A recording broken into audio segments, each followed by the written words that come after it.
Surbala gi Meehat yaningde drone shijinaduna Kuki singna pom gi lan chatharakpa khudakta lephallu amadi Manipur dagi Assam Rifles louthok hairaduna ngasi Moirang Keithel da Bishnupur district ke meira paibi singi Apunba apex body ama oiriba Macha singi Mama Apunba Lup Mal Bishnupur district na shinduna khollao kayan laoduna Khongjang Changsinkhre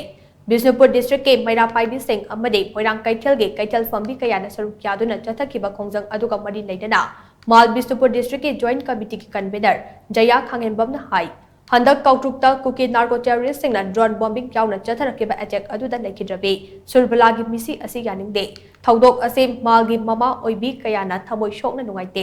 ase gumba laibak thiba thaudok ase India amadi Manipur lengakna matungda amuk hana thogan bigado thaudok adugi matangda marik chumba report putoktuna chenaba miyoi sing phagatuna ahak pajarak piyo Manipur dagi Assam Rifles louthok pagal loinana Kuki gi michangda laiba Central Force sing louthok pikro Kul ngakliba icha sing phaba punba tawbiganu haina mahakna makha takhe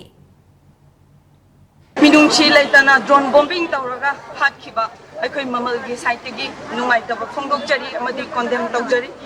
matungda sigumba thaudok ase laingakna amadi bharat laingakna matungda tawbiraktana basu mama sing gi site gi thamjari aikhoi se mi pairaga aikhoi se kiraga kayam kuina sumaina aikhoi hingi ga dori beno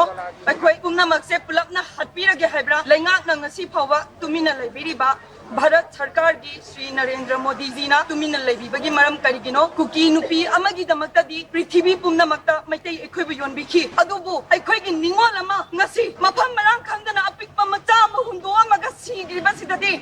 Sri Narendra Modi ji na karigumba wahai ama ba haidana tumina laibase koi mamal gi site gi nungai taba phongdok jari